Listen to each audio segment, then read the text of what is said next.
السلام علیکم ناظرین، جیسا کہ قاری صاحب نے روحانی سلسلہ جس میں وظائف اور قلوب کو منور کرنے کے لیے، اپنی روح کو منور کرنے کے لیے سلسلہ جاری فرمایا ہے، وہ قاری صاحب کنٹینیو اس کو کریں گے انشاءاللہ۔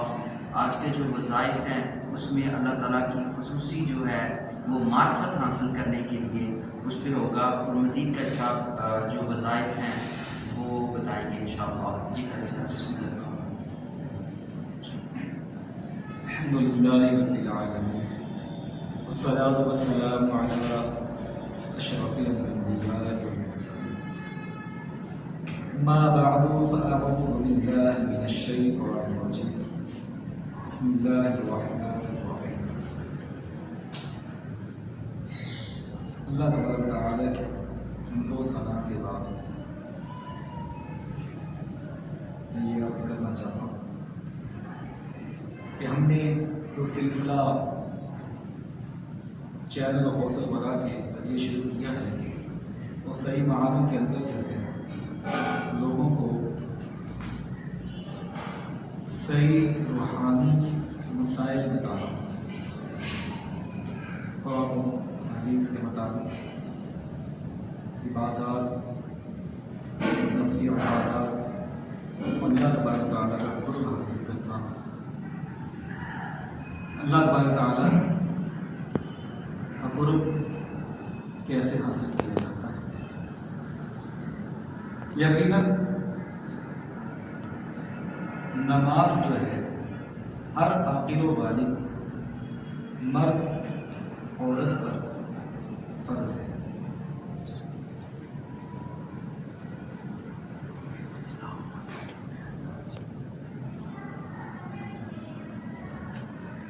ہر عاقل و بالغ پر نماز فرض ہے۔ بندہ مومن جب 5 وقت کی نماز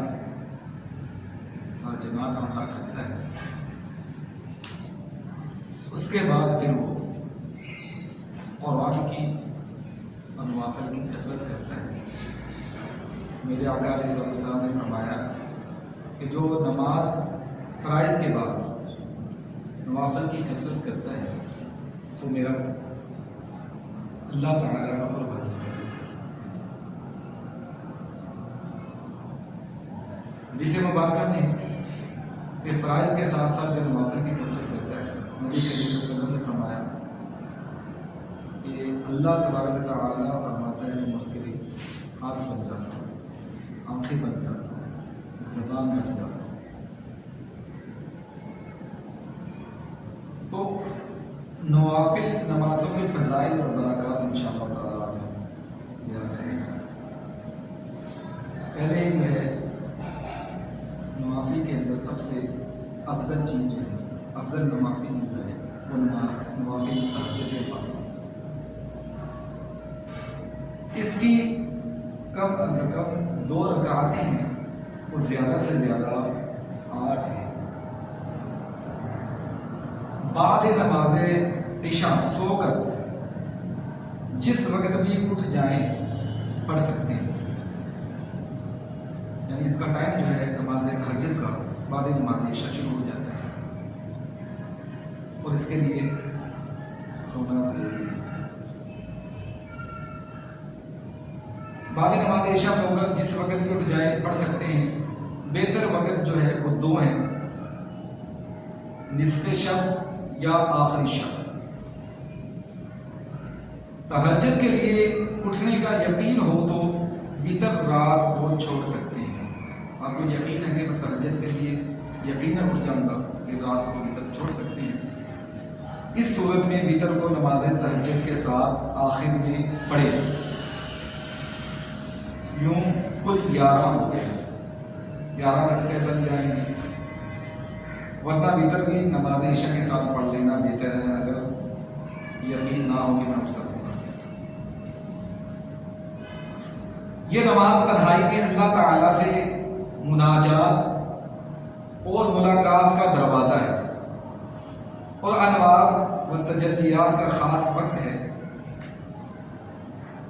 حدیث مبارکہ میں ہے، حضرت عبداللہ بن عمر رضی اللہ تعالیٰ عنہ سے روایت ہے کہ حضور نبی نبی اکرم صلی اللہ علیہ وسلم نے فرمایا اللہ تعالیٰ کو تمام نفلی نمازوں میں سب سے زیادہ محبوب نماز صلاۃ داؤد علیہ السلام ہے۔ وہ کون سی؟ وہ آدھی رات سوتے تھے، وہ پھر اٹھ کر جو ہے تہائی رات عبادت کرتے، وہ پھر چھٹے حصے میں سو جاتے۔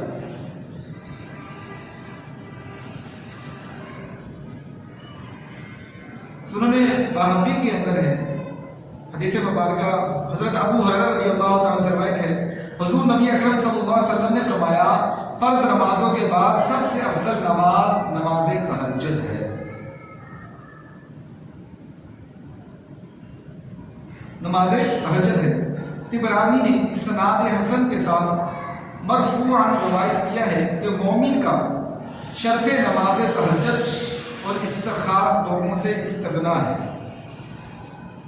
صحیح بخاری و صحیح مسلم میں ہے، حضرت ابو ہریرہ رضی اللہ عنہ سے روایت ہے کہ حضور نبی اکرم صلی اللہ علیہ وسلم نے ارشاد فرمایا کہ رات جب پچھلی تہائی باقی رہتی ہے تو رب تعالی آسمان دنیا میں تجلی فرما کر ارشاد فرماتا ہے کوئی دعا کرنے والا کہ اس کی دعا کو قبول کرو۔ یعنی پچھلی تہائی کا وقت جب شروع ہوتا ہے تو اللہ تبارک تعالیٰ آسمان دنیا میں تجلی فرما کر اللہ کی رحمت پکار رہی ہوتی ہے کوئی دعا کرنے والا کہ اس کی دعا قبول کرو، ہے کوئی مانگنے والا کہ اس کو عطا کروں، ہے کوئی مغفرت چاہنے والا کہ اس کی بخشش کر دوں۔ یہ اتنا ببرکت ٹائم ہے اللہ تبارک تعالیٰ سے باتیں کرنے کا۔ دیکھو دنیا کے کسی بڑے آدمی سے ہم نے ملنا ہو یا بات کرنی ہو تو اس سے ٹائم لینا پڑتا ہے، اس سے ملنا بہت مشکل ہے، اس کے پیچھے ٹائم ضائع کرنا پڑتا ہے۔ پہلی بات تو یہ ہے کہ ٹائم ملتا ہی نہیں، اگر مل بھی جائے تو اس کا سیکٹری وغیرہ کے ذریعے جو ٹائم ملتا ہے صرف 5 منٹ کے لیے۔ تو اللہ تبارک تعالیٰ کے محبوب صلی اللہ علیہ وسلم فرماتے ہیں کہ اللہ تعالیٰ سے بات کرنے کے لیے تم تہجد پڑھو، ڈائریکٹ اللہ تعالیٰ سے باتیں کرو، کیونکہ اس وقت اللہ تعالیٰ کی رحمت جوش پر ہوتی ہے اور آسمان دنیا میں اللہ تعالیٰ تجلی فرما ہوتا ہے اور رحمت پکار رہی ہوتی ہے کوئی مغفرت کا طلبگار اس کو بخش دیا جائے، ہے کوئی روزی کا طلبگار اس کو روزی دے دی جائے، ہے کوئی بیماری سے شفا کا طلبگار اس کو شفا دے دی جائے۔ اللہ تبارک تعالیٰ سے رو رو کر گڑ گڑا کر ڈائریکٹ اللہ تعالیٰ سے باتیں کریں، اس میں کسی کی سفارت کی ضرورت نہیں۔ اللہ سے باتیں کرنے میں کوئی بیچ میں سیکٹری وغیرہ نہیں، وہ کہتا ہے کہ میری بارگاہ میں بندے تو کدھر بھڑک رہا ہے، کس دنیا دار کے پاس جا رہا ہے، تو میری بارگاہ میں مجھ سے مانگ، میں عطا کرنے والا ہوں۔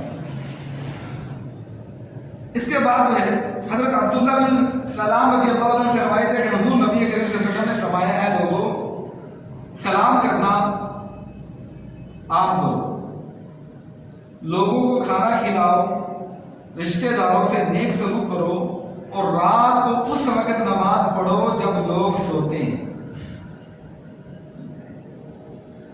تم سلامتی کے ساتھ جنت میں داخل ہو جاؤ گے۔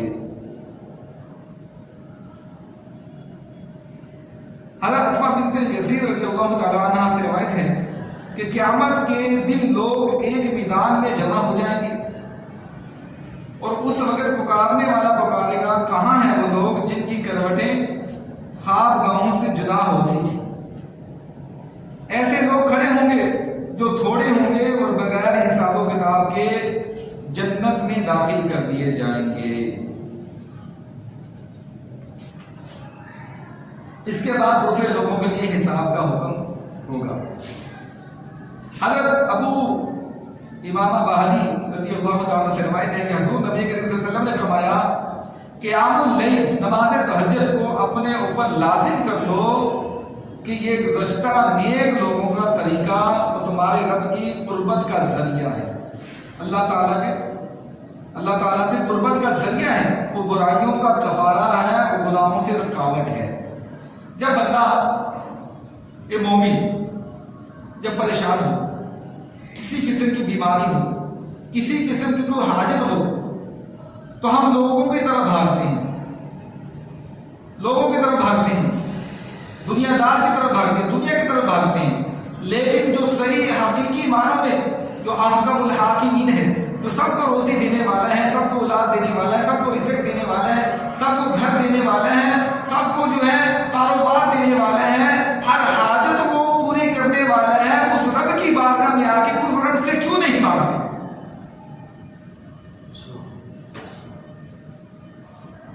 وہ بھی اتنا ببرکت وقت، صبح کا وقت، اس وقت میں اللہ تبارک تعالیٰ کی رحمت جوش پر ہوتی ہے۔ کوئی مانگنے والا تو ہو، کسی کو مانگنے کا طریقہ تو آنا چاہیے۔ اللہ تعالیٰ کی رحمت تو برس رہی ہوتی ہے، لیکن ہم مانگنے کا طریقہ نہیں آتا۔ انشاءاللہ تعالیٰ ہم فرائض کے ساتھ ساتھ انشاءاللہ نوافل کی بھی کثرت کریں گے اور نماز تہجد کی بھی انشاءاللہ پابندی کریں گے۔